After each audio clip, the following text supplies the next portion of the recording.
Hi everyone, আসসালামু আলাইকুম। আজ আমি আপনাদের তৈরি করে দেখাবো গাজরের হালুয়া। গাজরের হালুয়াটা তৈরি করা একদমই সহজ, আর এটা খেতে কিন্তু অনেক বেশি মজার। তো আপনার বাসার ছোট বড় সবাই কিন্তু এটা খুব পছন্দ করে খাবে।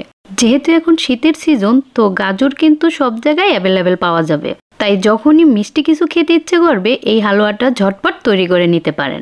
তো গাজরের হালুয়া তৈরির জন্য এখানে আমি 1 কেজি পরিমাণে গাজর সুন্দরভাবে ছিলে ধুয়ে নিয়েছি।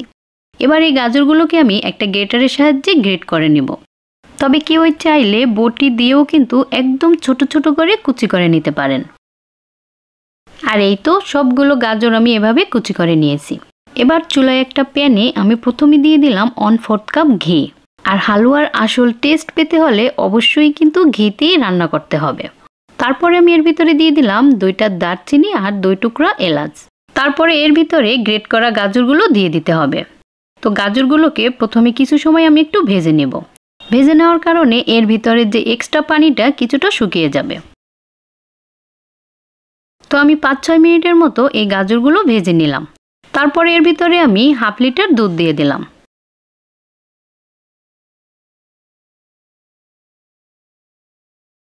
তো দুধটা দেওয়ার পরে ঢাকনা দিয়ে ঢেকে মিডিয়াম আঁচে এটাকে অনবরত জাল করে নিতে হবে, যতক্ষণ পর্যন্ত দুধটা শুকিয়ে না যায়। তো বেশ অনেক সময় জাল করার পরে দুধটা কিন্তু মোটামুটি শুকিয়ে আসছে, আর গাজরটাও সিদ্ধ হয়ে গেছে। তো এবার আমি এর ভিতরে দিয়ে দিলাম 1/2 কাপ চিনি, আর দিলাম 1 চিমটির মতো লবণ। আর চিনিটা দেওয়ার পরে কিন্তু বেশ অনেকটা পানি বের হয়েছে। এবার আবারও অনবরত নেড়েচেড়ে এই চিনির পানিটা একদম শুকিয়ে নিতে হবে।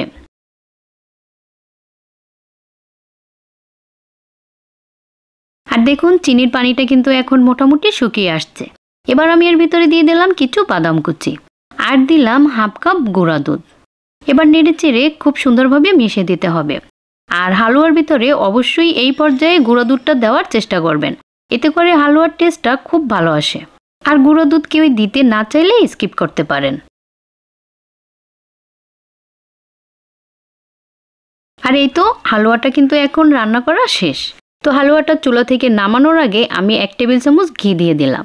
তো একদম শেষ পর্যায়ে এরকম 1 টেবিল চামচ ঘি দিয়ে দিলে হালুয়া থেকে ঘিয়ের স্ট্রং একটা ফ্লেভার পাওয়া যায়। তো অবশ্যই দেওয়ার চেষ্টা করবেন। তো হালুয়াটা রান্না করা এবার একদম ডান। এবার আমি চুলা থেকে নামিয়ে নিলাম। আর এই যে দেখুন তৈরি হয়ে গেল মজাদার গাজরের হালুয়া। হালুয়াটা খেতে অনেক বেশি মজার ছিল। তো অবশ্যই ট্রাই করবেন, আমার মনে হয় আপনাদের ভালো লাগবে। আর আজকের আমার এই ভিডিওটি যদি আপনাদের ভালো লাগে তাহলে অবশ্যই আমার চ্যানেলটি সাবস্ক্রাইব করে দিবেন। ভালো থাকবেন সবাই, আল্লাহ হাফেজ।